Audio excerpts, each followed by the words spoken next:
Salut à tous, c'est Julien Ponce, bienvenue dans cette vidéo. On va parler de Photoshop Beta. C'est une petite vidéo rapide pour vous montrer les avancées en termes de sélection de sujets.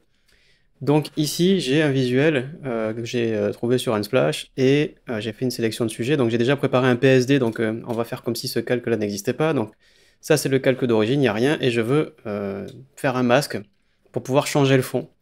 Donc si je clique sur sélectionner le sujet, donc ça mouline un tout petit peu comme d'habitude, et vous allez, alors c'est traité sur l'appareil, hein, ça part pas sur le cloud, et quand j'appuie sur Q, je vois le masque, et quand je clique maintenant pour créer un masque, ça donne ce qu'on a au-dessus, qui est déjà tout prêt, et ça donne un truc qui est pas génial, parce qu'en fait, vous voyez que les contours sont pas très précis, vous voyez qu'il n'a pas vu l'intérieur des rayons de la roue de la moto, donc en gros, il y a plein de petits trous qu'il n'a pas vu. Par exemple, ici, accessoirement, il m'a fait des trous sur la moto alors qu'il n'y en a pas. Bref, c'est pas complètement dingue.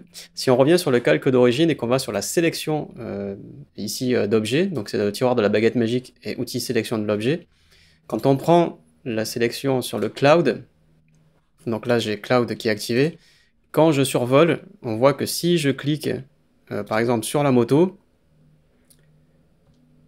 et que j'appuie sur Q, on a effectivement, donc on va faire le masque ici temporairement. Alors j'ai oublié de valider ma sélection, donc c'est pas très malin.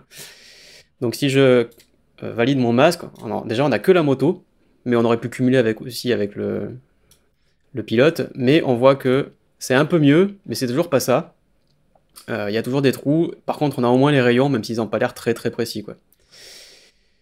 Donc maintenant on va regarder ce qui se passe du côté de Photoshop Beta. Donc je vais fermer l'image et je vais ouvrir Photoshop Beta, on va faire un petit coupure montage parce qu'on peut pas avoir les deux, en tout cas moi sur mon PC, je peux pas avoir les deux démarrer en même temps. Hop, petite transition pour vous dire que si vous cherchez mes tutos, vous avez les liens dans la description évidemment, mais sur tuto.com c'est hyper simple, on va sur tuto.com et on tape Julien Ponce, vous pouvez laisser tout attaché ou par espace, vous voyez que ça tombe automatiquement sur mon profil.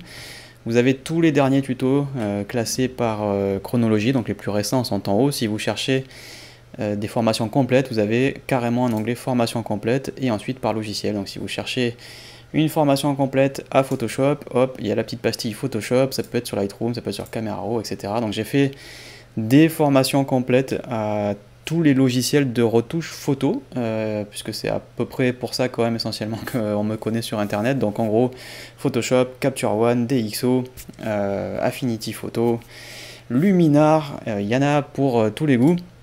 Mais si vous voulez juste trier par la chronologie, vous avez le plus récent, et ensuite par exemple les plus suivis, les mieux notés. Vous avez d'autres filtres comme par exemple la durée, si vous cherchez des tutos gratuits en moins de 15 minutes, juste pour apprendre un truc rapide aujourd'hui, hop, on coche, et vous voyez que ça se trie très rapidement, très facilement. Voilà, on retrouve la suite du tuto, merci. Donc voilà, je suis dans Photoshop Beta, alors juste pour information, c'est une version, il faut avoir une version qui est la plus récente au moment où j'enregistre cette vidéo, donc la 26.5.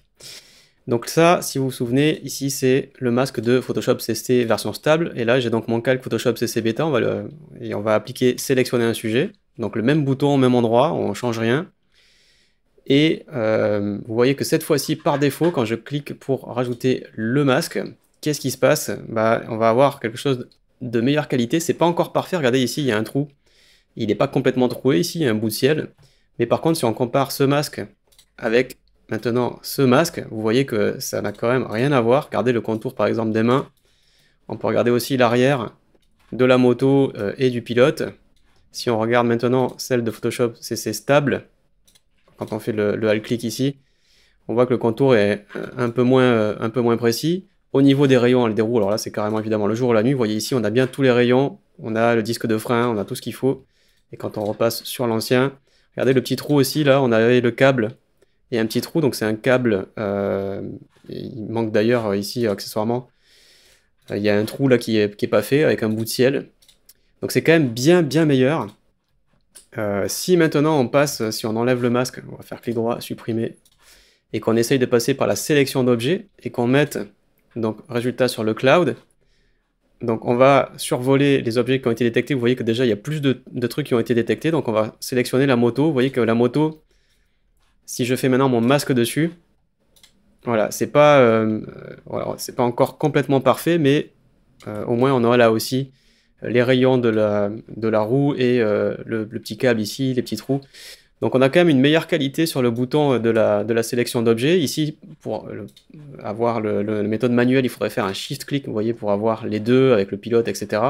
Mais en tout cas, quand on clique sur sélectionner un sujet, et non pas une sélection d'objets, ça veut dire qu'il considère vraiment pas les choses comme étant séparées, mais comme un ensemble. Et là, le sujet, il le trouve vraiment bien. Et il le trouve surtout beaucoup mieux que ce qu'on avait eu auparavant, voilà, avec la précédente version de Photoshop, la version stable, hein, la version CC 2025 qui est en cours.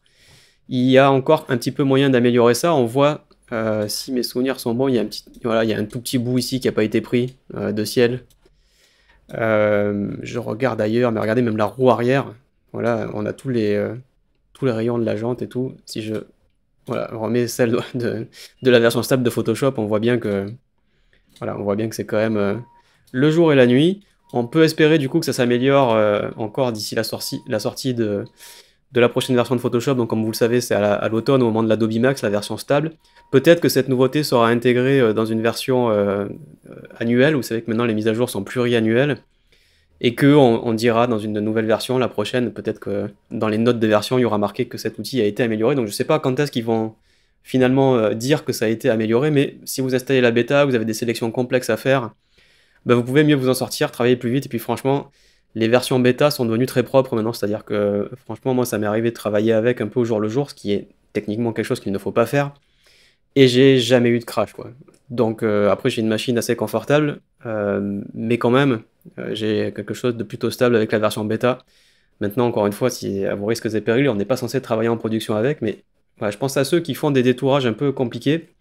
Vu le temps que ça va vous faire gagner, je pense que ça vaut largement le coup, largement le risque de la prétendue instabilité qui, pour moi, en l'occurrence, ne s'est pas vérifiée puisque la version bêta est très stable. Donc je voulais vous montrer ça, parce que c'est passé complètement sous le radar, on n'en a pas beaucoup parlé en fait. J'ai pas vu de notes de version, enfin j'ai pas vu de tutos, de vidéos qui ont été faites trop là-dessus. Et du coup, je me suis dit qu'il fallait que je vous montre ça rapidement, pour que ceux qui travaillent dans des montages photos qui ont besoin de détourage rapide puissent rester dans Photoshop si votre workflow est dans Photoshop et de ne pas passer par un logiciel tiers qui utiliserait l'IA. Il y a des logiciels qui font ça maintenant pour faire du détourage rapidement, mais ça implique de faire un lien entre un logiciel tiers avec Photoshop, alors que si Photoshop l'a de base d'une manière très bonne, ben au moins on n'a pas besoin de sortir du logiciel. Dites-moi ce que vous en pensez dans les commentaires si vous regardez sur YouTube ou dans le salon d'entraide si vous regardez sur Tuto. Évidemment, je vous retrouve très bientôt pour de nouvelles vidéos sur les nouveautés du Creative Cloud. Merci, bye bye.